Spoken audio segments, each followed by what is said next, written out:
Murder and wine. Des meurtres et du vin. L'abus d'alcool est dangereux pour la santé, à consommer avec modération. C'est qui, modération? Hello, Drunks and murder lovers. drunks and crime lovers, alcoholics, Alcoholics and all. and psychopaths. Yes, this is our crowd. Hello, friends. Vous ici. Qui c'est là? Là, bienvenue au podcast des meurtres du vin, le podcast qui vous fait rire. J'espère. Ou qui vous fait peur? Oh, non, je pense pas. Non, Non. un tout petit peu quand même. Peut-être quand on met du glaçon dans le vin blanc. On fait peur à certaines personnes. Donc voilà. Les vignerons qui nous écoutent. Ah Ouais, ça, c'est le murder pour eux. c'est clair. Glaçon dans le vin blanc, non, mon Dieu. Voilà, Sarah et Charlotte pour vous servir. Hello, babies. What's up? What's up? What's up? What's up? Alors, moi, j'ai deux choses ce soir. Vas-y. C'est Bah, mon en fait, histoire. On commence à avoir l'habitude que Sarah a beaucoup plus de sujets que moi. Mais en fait, sans blague, bon, après, je suis d'une organisation, Effrayante. voilà, maladif. Donc, j'ai des fichiers Excel qui sortent dans tous les sens et je ne rigole pas. Là, par Non, exemple, elle si je rigole te pas. dis, là, sur mes histoires potentielles, donc j'en ai deux, donc la prochaine est déjà préparée, mais là, j'ai 41 lignes. C'est-à-dire que j'ai encore une quarantaine d'histoires à préparer que j'ai déjà Trouvé. déjà Ok. trouvé. Wow. Ah non, mais moi, je suis sick. I have a problem. Elle est dingue. Yes, I'm dingus.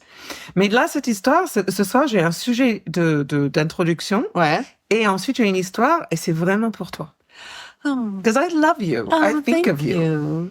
I mean, you're important to me. Oh, vous avez aimé? Moi, j'ai aimé. Elle va pas aimer la suite, mais c'est pas grave. Ah non. Alors, déjà, la semaine dernière, tu me disais, j'ai peur que ce soit des animaux. Alors, écoute, le premier sujet, on y va? On y va. On y va. On y va. Let's go, baby. Alors, le premier sujet, c'est Neil Gaiman and Amanda Palmer. Attends, ça me dit quelque chose. Alors, donc, Amanda Palmer. L'actrice? Mais non, la chanteuse. Je l'ai connue via toi. Ah, des Dresden Dolls? Exactement. Tu étais super fan. J'adorais ce groupe. T'adorais cette personnage aussi Ouais. de Amanda Palmer. Alors que moi, j'ai toujours été un peu, j'ai toujours trouvé un peu Ah, elle était dérangeante. dérangeante et puis aussi un peu narcissiste, un peu truc. Complet. Donc, je l'ai suivie et en fait, ça me saoulait. Genre, par exemple, sur son Insta, sur son truc, elle avait un Patreon déjà, si vous nous écoutez depuis longtemps, moi, le truc de Patreon, je trouve fera pas. ça dérangeante parce En fait, que, en gros, tu demandes à tout le monde chaque mois $5 ou 5 € ou $10 ou truc où apparemment il y a des nivelés pour avoir plus d'accès à nous. Alors, Honnêtement, voilà. on n'est pas assez intéressante.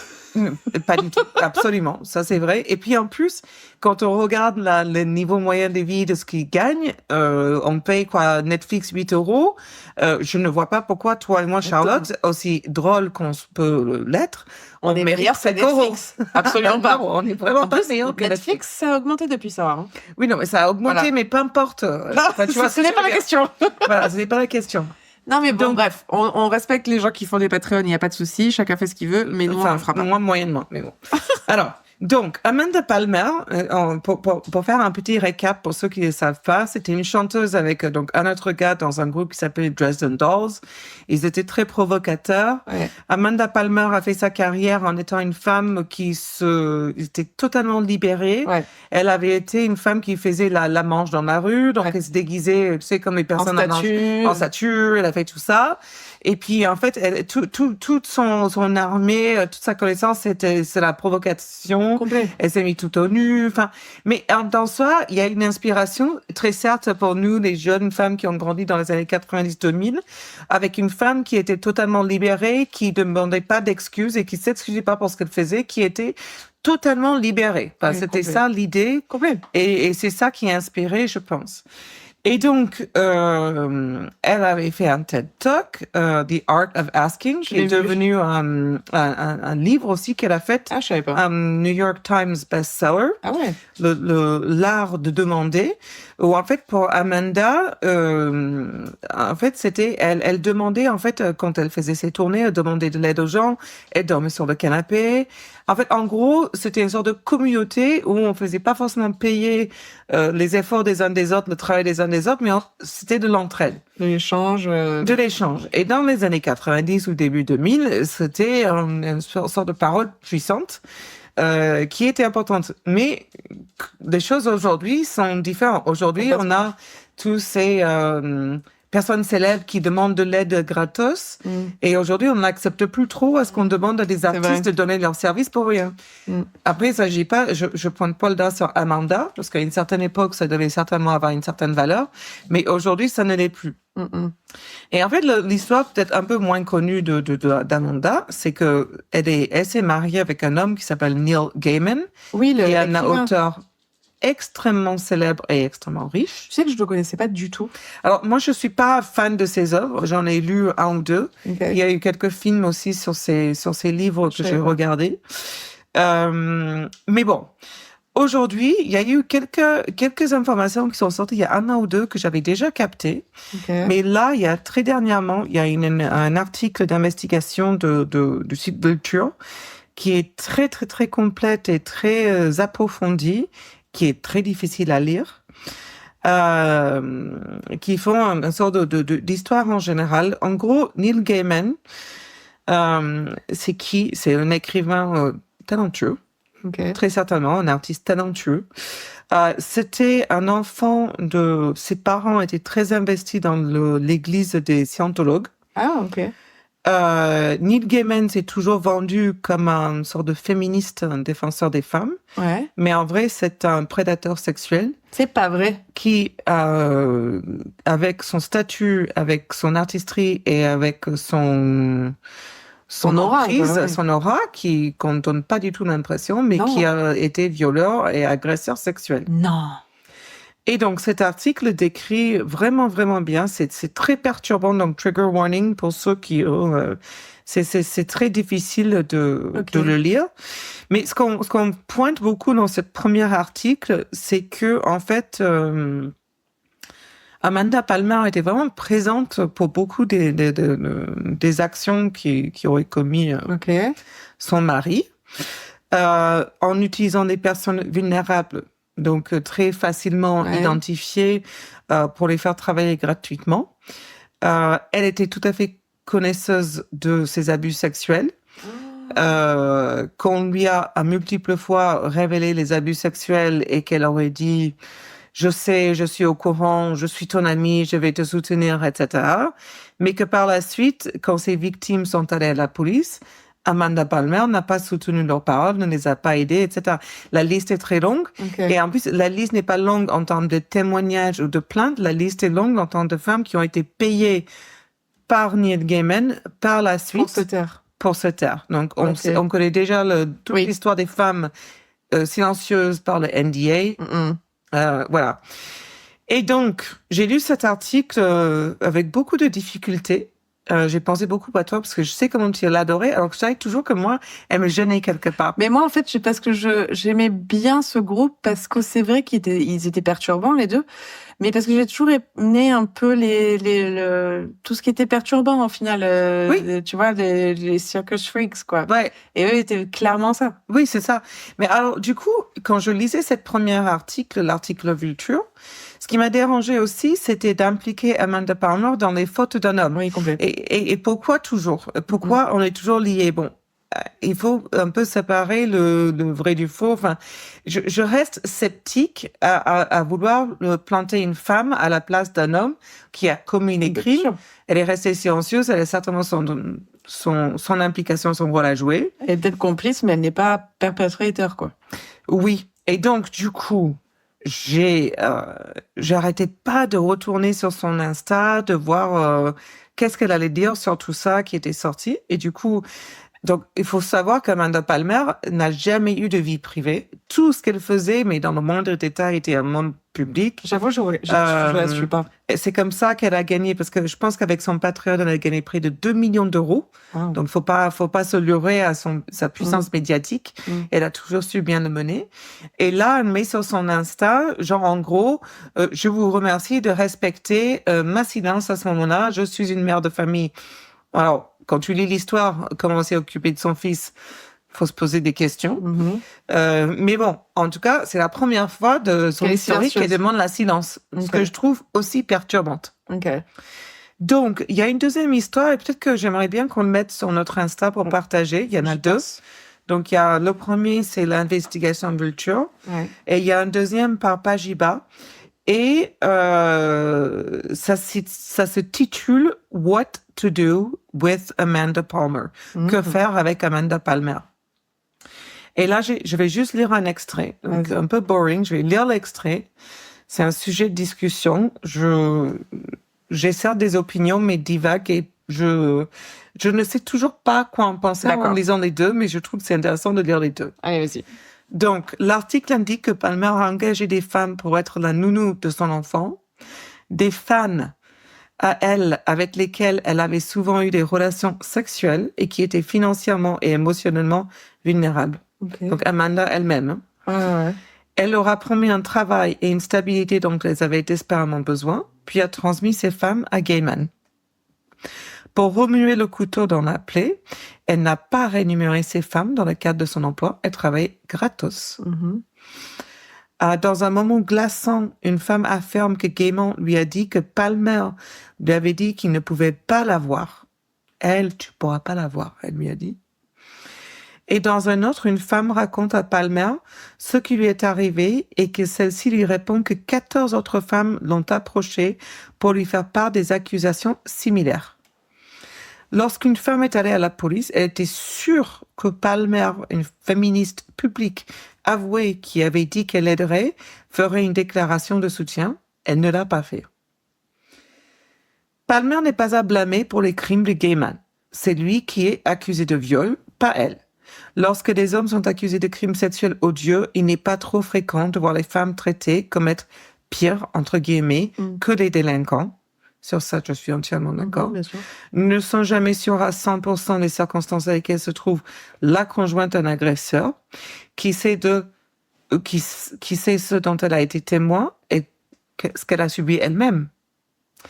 C'est une aiguille difficile à enfiler, mais en ce qui concerne Palmer, l'article de Vulture n'est pas antipathique à son égard, mais il n'en fait pas non plus l'apologie.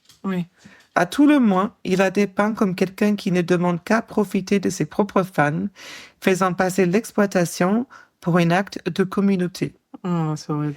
Et ce que je veux dire, et ça je dirais en dehors de cet article, une des témoins qui est devenue la nounou pas payée, c'est-à-dire elle travaille pour elle, pour Neil Gaiman, à garder son enfant. C'est une fille qui était à la rue au début du Covid, elle était en Néo-Zélande, elle dormait dans un sac de couchage sur une plage. Amanda la croise dans une rue, l'engage comme nounou, avec tous les atouts et le CV qui va avec, tu vois, comme quoi elle se soucie de son enfant. Cette femme aurait été violée plusieurs fois par Neil Gaiman alors qu'elle est lesbienne, mais n'ayant pas d'autre issue de sortie, elle continue. Puis elle se sent protégée par Amanda malgré ce qui se passe. Et une fois dans un hôtel, Neil Gaiman va la violer devant l'enfant. Oh mon Dieu.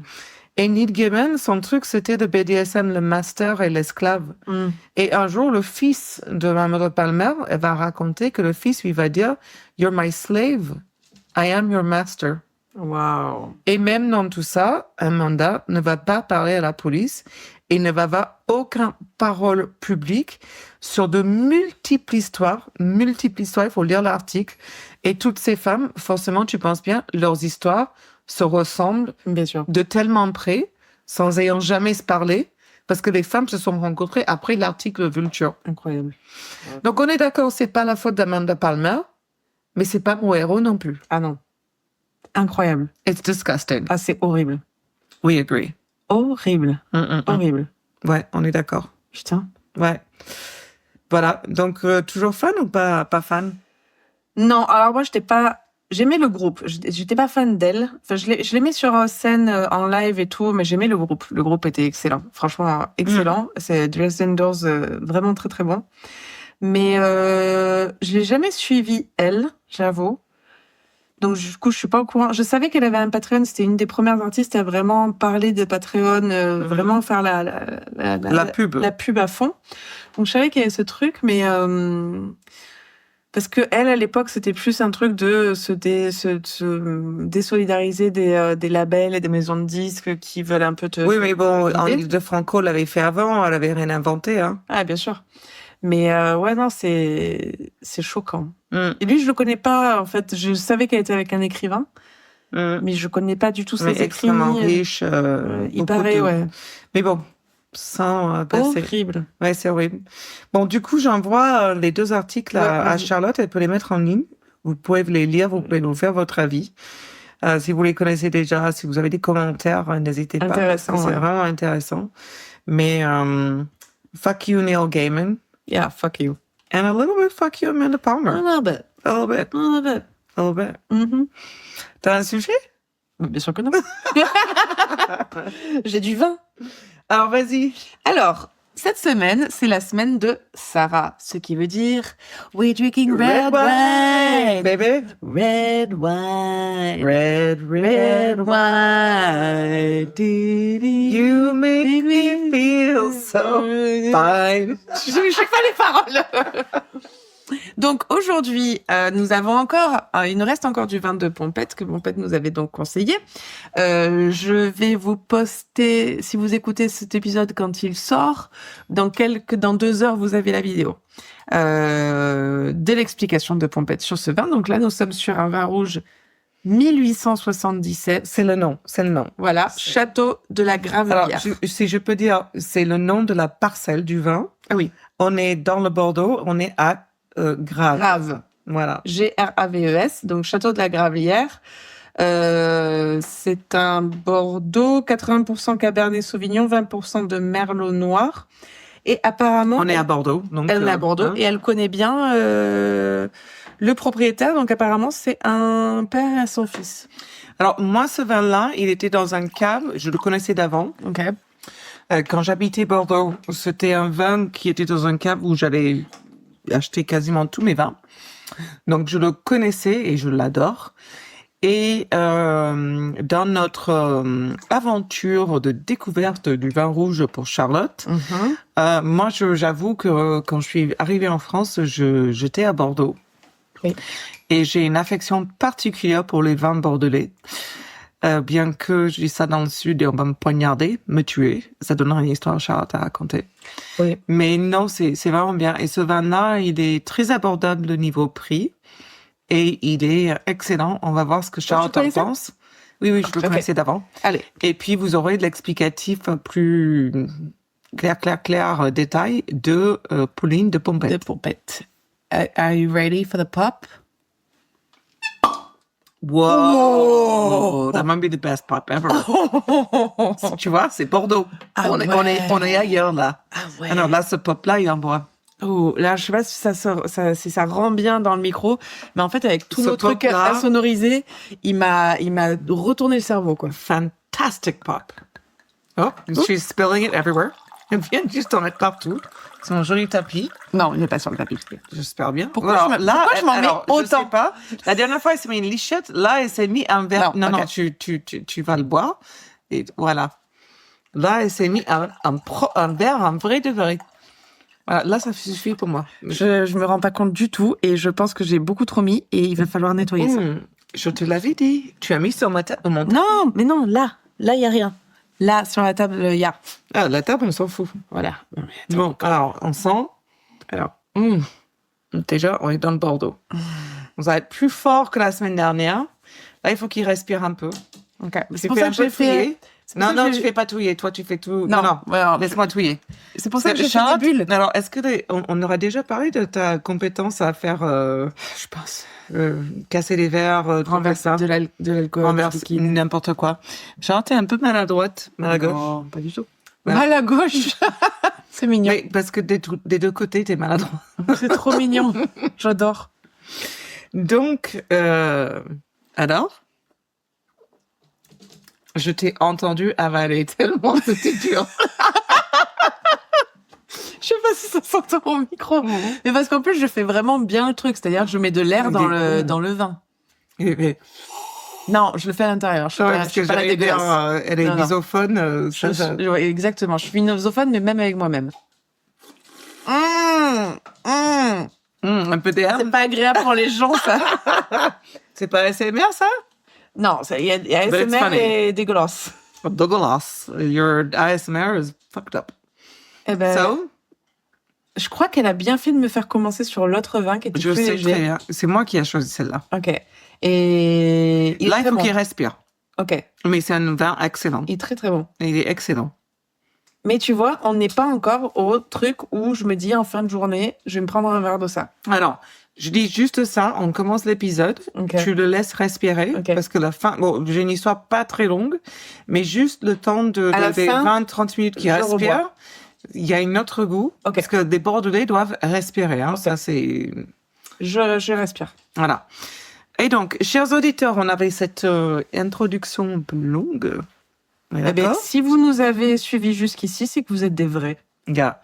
Fucking yeah. Good friends. You're my bitches. Vous êtes nos gars sûrs. Yeah. Et donc, moi, j'ai une histoire ce soir, mais l'histoire est pas bien longue. Et donc, du coup, let's go. Let's go, bitch. Donc, le 25 mars 2023, un corps est découvert à Witham, au Royaume-Uni. Tin, tin, tin, tin. J'ai changé de pays. Ouais, pourquoi là. pas l'Australie? J'aurais pu. Une personne qui passait par là va voir des sacs en plastique flotter dans la rivière. Et là, il s'est dit, non, pas intéressant, il est reparti. Non, il les ouvre. Enfin, moi, jamais de ma vie, quoi. Voilà. Mais non, lui, de là, curieux comme pas possible. Tu sais, c'est comme l'histoire de ces jeunes qui se baladaient en bord de mer, je sais pas où, j'ai envie de dire Australie, mais peut-être pas. Peut-être pas. Ils ont vu une valise échouée en bord de... Enfin, sur Moi, les une valise, je l'ouvre parce que je me dis, tu peux avoir des trucs intéressants. Non, en fait, ils faisaient un live sur, je sais pas ce que Oh, I remember this. Ah oui, je me souviens. mais en fait, ils disaient sur leur live qu'il y avait une odeur. Ah oui, Quand t'es un peu, ça, je le fais pas. tu sais Ouais. que, Hmm. voilà, bref. Bon, ok. Donc là, je sais pas s'il y avait une odeur, mais en tout cas, le mec curieux, il les ouvre et là, il voit une main humaine. Une main. Une main. Une main. Très bien. Alors, donc la police arrive sur scène et là, la police va récupérer 224 morceaux de corps dans des sacs plastiques. 224? Yes. Oh, ça doit être, c'est du travail, ça, quand même. Et encore, ouais, c'est du putain de boulot. Ils constatent qu'il manque quand même des Il parties manque du des corps bouts. Waouh. qui vont jamais être trouvées d'ailleurs. Ok, ça, c'est vrai. Donc là, le travail est C'est incroyable. plus, quoi. Donc, pour la petite histoire, la police a été appelée au domicile d'un Nicolas Medson, qui a 28 ans, et de sa femme Holly, 26 ans, Holly Bramley. On n'avait pas vu Holly depuis un certain temps et la police avait été appelée pour vérifier le bien-être du couple. Oui. Le couple se serait rencontré en 2016, pas très très clair, et ils se sont mariés en 2021. Mais en 2023, le mariage battait de l'aile selon les amis et les membres de la famille. Donc, à l'arrivée de chez Nicolas, Ouais. les policiers vont sentir une odeur tout de suite d'eau de javel et d'ammoniac. Ce que tu dis très justement, faut Ça sent pas bon. jamais combiner ces deux substances, conseil de pro. Normalement, ça émane une gaz Ah bah oui. qui Tu peux pas respirer. oui, ça tue, quoi. Voilà.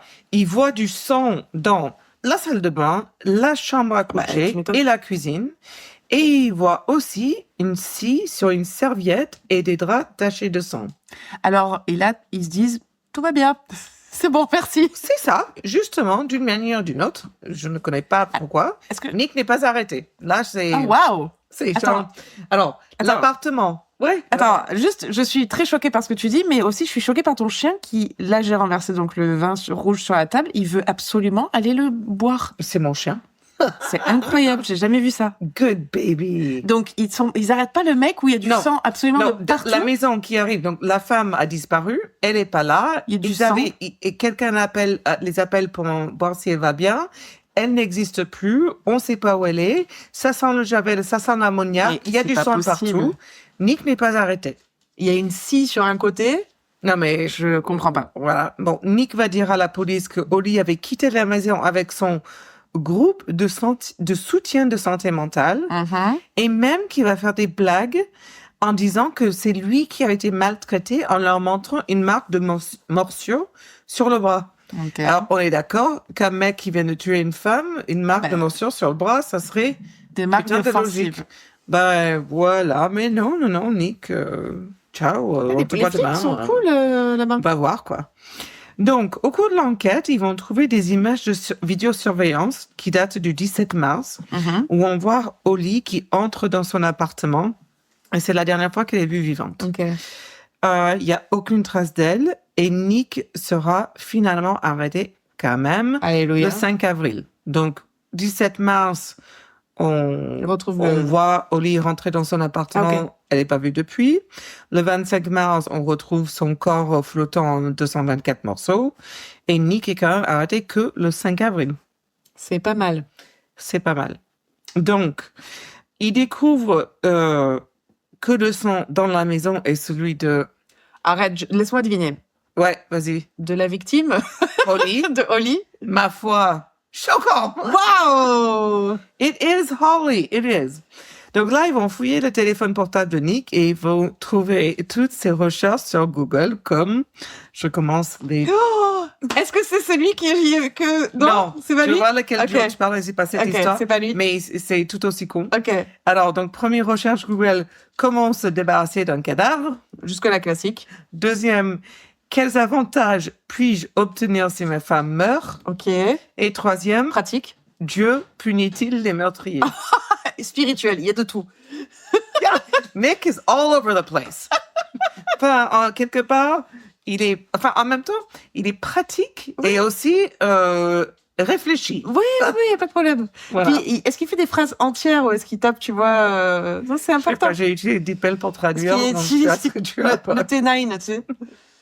Donc, il avait également envoyé un SMS à son ami Joshua Hancock, âgé de 28 ans, lui proposant 50 livres sterling, genre 60 balles, quoi, 60 euros, pour l'aider avec un travail, entre guillemets, sans lui dire quoi. Waouh, oh putain. Donc, son ami s'était dit d'accord, mais quand tu arrives sur scène, le travail en soi, c'est se débarrasser des 300 morceaux de cadavres. Non, mais c'est vraiment pour ça qu'il lui a proposé 60 balles? Oui. C'est vraiment pour ça? Donc, il arrive sur scène. C'est Alors, juste, je pose la question, parce que moi, je t'appelle. On est meilleurs amis. On se connaît depuis 20 ans. Mais je te demande plus que 60 euros, t'es fou. On est déjà d'accord. On est pas cheap. C'est cheap. Mais même t'arrives sur place et je te dis, mais tiens, j'ai tué machin. Voilà, on va pas nommer. Nous avons une liste. J'ai déjà commencé le travail de le découper en 300 morceaux. Ouais, ok. Il y a du sang partout dans la maison. Okay. Et moi, tout ce que je te dis, c'est que tu m'aides à les amener à la rivière, qui est pas bien loin. Alors, déjà, tu dis oui. Et de deux, est-ce que tu acceptes 60 euros? Non, 60 euros, jamais de la vie. Ah oui, mais tu le fais quand même, si je te paye. Bah, en vrai, je le ferai gratuitement. Mais moi, c'est vrai, bah, oui. D'accord. Ça dépend de la personne, tu vois. Il y en a où je te dirais, Sarah, t'abuses. Sarah, là, t'as pété un plomb, merde. Non. Par contre, il y en a d'autres presque je te paierai. Donc, en même temps, tu repars pas en disant, je t'aide pas. Bah non. Tu vois, c'est ça l'amitié. Ouais. Fuck, we're fucked up. Anyways, bref. Donc, revenons un peu sur Nick. Nick, le mari de Holly, a déjà commis multiples délits à l'encontre de ses autres partenaires féminines. Il a un casier judiciaire en 2003, en 2014, en 2015. Nick, une fois que Holly était disparue, utilisait son compte Facebook pour envoyer des messages à ses amis disant que j'ai quitté Nick. Et en plus, Nick s'envoyait de l'argent de compte bancaire de Holly pour lui. Tu vois? Donc, tout son argent. Super. Donc, grâce à la vidéosurveillance, on voit que Nick déplaçait de grandes quantités de sacs poubelles de son appartement du 14e étage et jusqu'à sa voiture. Oh là là. Tout cela le 25 mars. Donc, clairement, là, on arrive, les preuves sont accablante. Un petit peu, oui. Mais Nick, ce cher Nick, se présente au procès en disant qu'il n'est pas coupable, qu'il s'est juste débarrassé du corps. Ok, mais oui, c'est pas du tout psychopathe d'avoir découpé Mais le bien corps sûr en que non. 300 morceaux. Mais il est cool, Nick. Non, mais moi, je vois pas. Il est là, elle est morte, je sais pas Voilà, comment. je vois pas ce que Mais vous en me même reprochez. temps, voilà, j'ai J'ai un appartement. j'ai voulu découper son corps en 300 morceaux et la jeter, même si j'étais pas du tout fautive. Excusez-moi, Et puis voilà, quoi. Je vous ai rendu Mais service. bien sûr.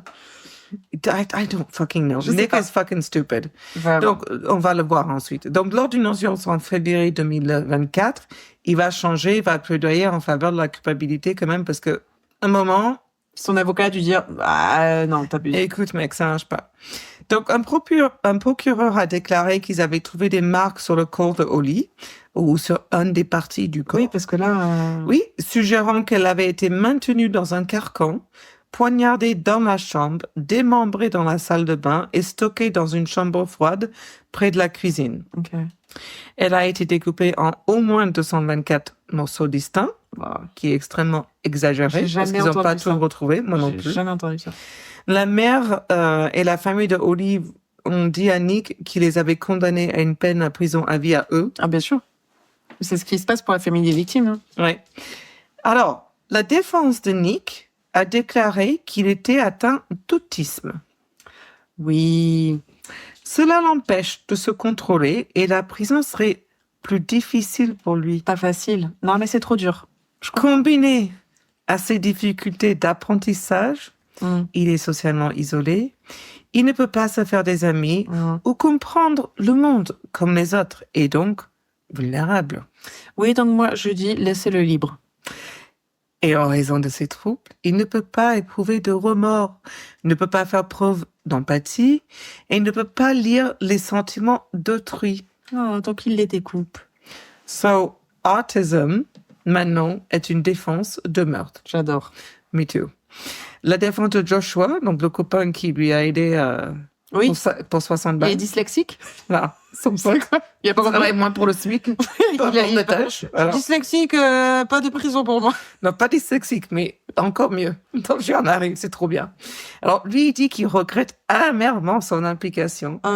Il dit essentiellement qu'il s'est senti poussé par de nombreux SMS de Nick, qui a finalement accepté de découper, de déplacer le corps. Genre, il voulait juste le faire taire. Attends, maintenant, parce que là, ça me devient énorme. Elle est courte, l'histoire, mais elle est bien. Il avait également des problèmes de santé mentale, Joshua, forcément. Et là, cette défense, elle est chef's fucking kiss. Donc, on a déjà discuté, par exemple, l'autisme et le TDAH ou notre trouble de l'apprentissage sont une défense contre le meurtre. Bon. Joshua souffre d'un... Alors, c'est même pas un vrai nom. Il trouve d'un trouble de vouloir faire plaisir aux gens. Donc, il ne peut donc pas dire non lorsqu'on lui Mais demande c'est de pas commettre facile. des crimes. Mais oui, c'est pas C'est pas facile. énorme. Ah, c'est bon. C'est beau. Et là, par contre, alors, là, je suis complètement d'accord, mais pour les deux, ils prétendent également qu'il y a un faible QI qui semble évident. Oui, là, on est d'accord. On est d'accord, mais qui n'est pas non plus une bonne défense parce qu'il est juste con, quoi. Non, et puis souvent, ils le sont. Hein. C'est exactement, mais c'est pas une défense. Non. Je suis super con. Sorry, I'm done. OK, you can I go killed now. someone. Oh, get out of here. You stupid, uneducated. Little fucker. Yeah, donc, le juge entend forcément tout cela et s'en prend à la défense, heureusement. Putain, il a dû rire. Et parce que l'accusation accusait les deux hommes d'avoir, entre guillemets, probablement fait ceci. Parce qu'ils ont toutes ces preuves, mais ils savent pas exactement ce qui s'est passé. Parce que Nick et Joshua, enfin, surtout Nick, mais Nick et Joshua, ne disent jamais vraiment ce qui s'est passé. D'accord. ok. Donc, c'est que de la supposition, Circonstanciel. c'est circonstanciel dans le sens où la prosécution doit imaginer qu'elle a été Oui, tuée de telle ok. manière, dans telle pièce, donc ce qui s'est Ouais. passé. Parce que les deux, bien que maintenant ils plaident coupables, n'ont jamais décrit ce qui s'est vraiment passé. Et puis, est-ce que tu as l'ADN, par exemple, de Nick sur le corps de Holly? Ah, mais bien sûr, ils ont toutes les preuves. Les preuves sont accablantes. Donc, c'est pas que circonstanciel. C'est pas ça, c'est juste qu'on n'a pas les détails. Les détails de ce qui s'est passé, ouais, ok. Voilà. Et le juge va dire que c'est vraiment horrible à faire ça à sa famille. Elles ont déjà enduré tellement de souffrances. Apparemment, on en parle souvent, je peux pas me mettre à leur place, mais apparemment, c'est important de savoir exactement comment ça s'est passé pour faire son deuil. C'est vrai. Voilà. Donc, les deux ne disent jamais, et du coup, la famille reste quand même dans une sorte d'obscurité, ce qui est douloureux à vivre. Voilà. Donc, en avril 2024, Nick sera condamné à la prison à vie. Ça doit être un truc anglais parce que c'est un minimum de 19 ans et 316 jours. Très précis. Ah oui. Joshua, donc son accomplice pour 60 €, sera condamné à 2 ans avec un minimum de 6 mois en prison, mais il a d'autres charges. Donc, en gros, il va passer 3 ans. D'accord. La famille de Holly Bramley va dire ensuite que Nick avait fait preuve de violence psychologique à l'égard de Holly et que c'était un véritable narcissique. Il a utilisé toutes les techniques classiques, l'isolement de sa famille, de ses amis.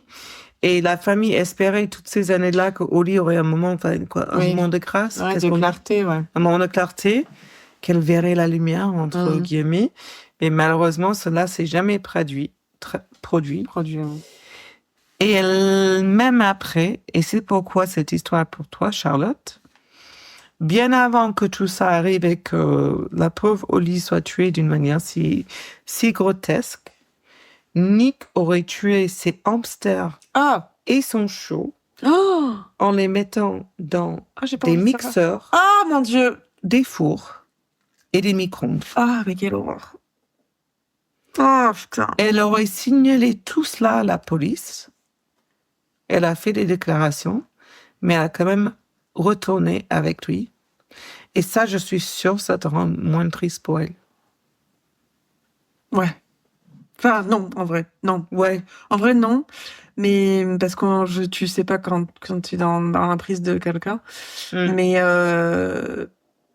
par contre, je sais pas comment je réagirais. Je pense que Alors, justement, c'est le mot de fin qui est quand même convaincant. C'est voilà. Je sais qu'en fait, tu te dis, mais t'es pas parti à ce moment-là, il te met ton chien dans un four. Non, mais là, par contre, non, moi... Et tu t'en vas pas. Là, elle est vraiment sous une emprise profonde. Ah, profonde. Non, que l'histoire ne raconte pas. Hein. Moi, quand je dis je sais pas comment je réagirais, c'est je sais pas quel degré de violence j'aurais contre la personne, en fait.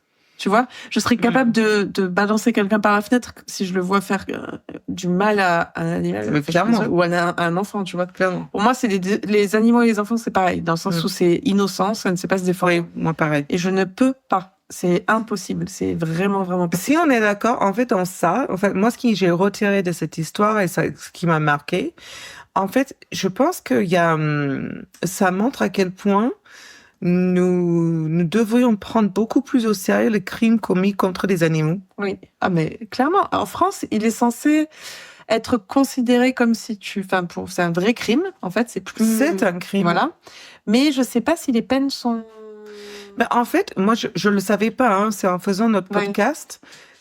Si j'ai déjà su avec Dexter, etc., je savais que cette idée, ça a commencé avec les animaux, etc. Ouais. Mais dans tellement de nos histoires, ça établit clairement que c'est un indicateur de violence supplémentaire et qui va ensuite aller vers les humains. Tu vas toujours plus haut, en fait, plus loin. Et du coup, faire un casier pour quelqu'un qui a des violences contre les animaux, c'est très important. Ça devrait être plus important et plus suivi. Bien sûr. Parce que on le voit à la répétition. C'est une escalade et c'est la folie. Et du coup, c'est pour ça que je te raconte à la fin. Parce que cette femme a subi tout ça. Elle finit par perdre sa propre vie. Cet homme aurait mis son chien dans un four. Et pour autant, elle est tellement sous l'emprise qu'elle n'est pas partie. Et la police avait cette info. Donc, c'est quand même ultra violent.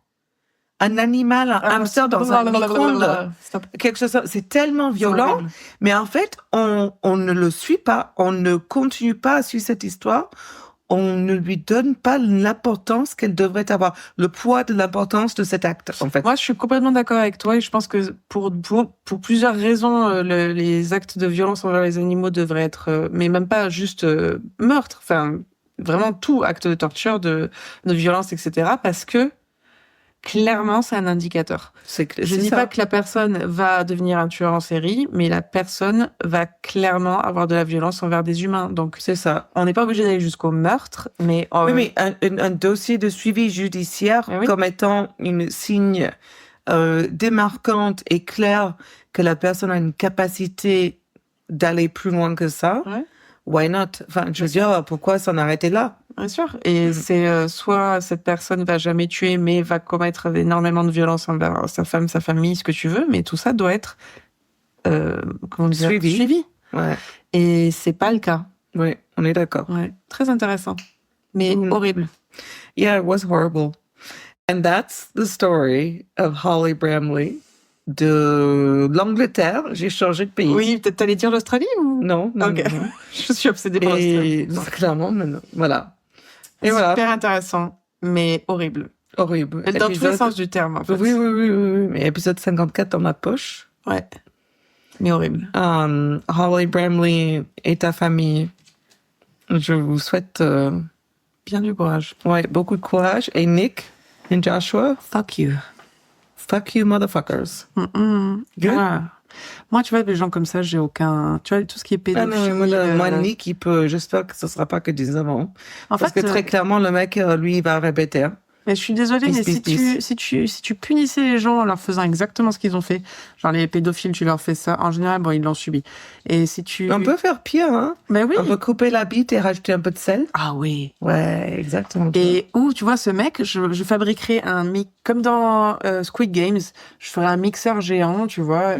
Ça n'existe pas dans Squid Games, mais... Non, ça n'existe pas dans Squid Games. Non, c'est trop rapide, c'est trop clément. On fait des trucs longs. Ok, alors tu le mets en mode C'est pour ça que j'ai coupé le pénis et rajouté du sel. Puis un mec qui doit vivre sans pénis, ça doit douiller. C'est pour ça que je te dis, c'est une bonne punition. Je pense qu'on doit repenser.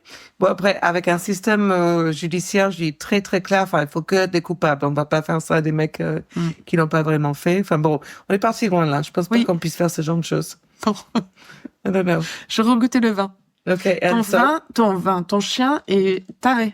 Ouais. Il veut vraiment essayer de choper le vin rouge. Mais c'est calme, le bordelais, c'est qu'il a bon goût. C'est un caniche aussi, c'est poche comme fuck. C'est fancy, les caniches. Il y a un truc avec l'odeur. Là, il vient de se voir un grave bordelais, et là, il est là, non mais, c'est bon, ça me parle. Servez-moi un verre! Très bon. Après, et toi, qu'est-ce que t'en penses? Effectivement, j'arrive à reconnaître que c'est très très bon. Mais je te dis, je suis pas encore au truc de fin de journée, j'ai envie de boire ça. Ouais, mais je pense que si tu regoûterais un autre moment, ça le ferait. Okay. Pour moi, ce vin-là, je le connaissais déjà. C'est un 5 sur 5. Pour un Bordelais, un grave niveau prix-qualité, c'est extraordinaire. Et je suis très, très, très fan. Après, voilà, toi, t'aimes pas le rouge particulièrement. Non, après, je reconnais que c'est un très bon vin. Après, c'est vrai équilibré. J'arrive pas à avoir ce truc de plaisir, en fait. Pas que équilibré, il est goûteux, il est un peu complexe, il a tous les bons côtés du Bordelais dans ce qui est du Cabernet, dans ce qui est du Merlot. Sarah est fan. Je suis très fan. Voilà. Parcelle 1877. Let's go. Let's go. Et sur ce, on se voit la semaine prochaine. Yeah, see you next week. Love you. Bye. Ciao. Si t'aimais ça, like and subscribe.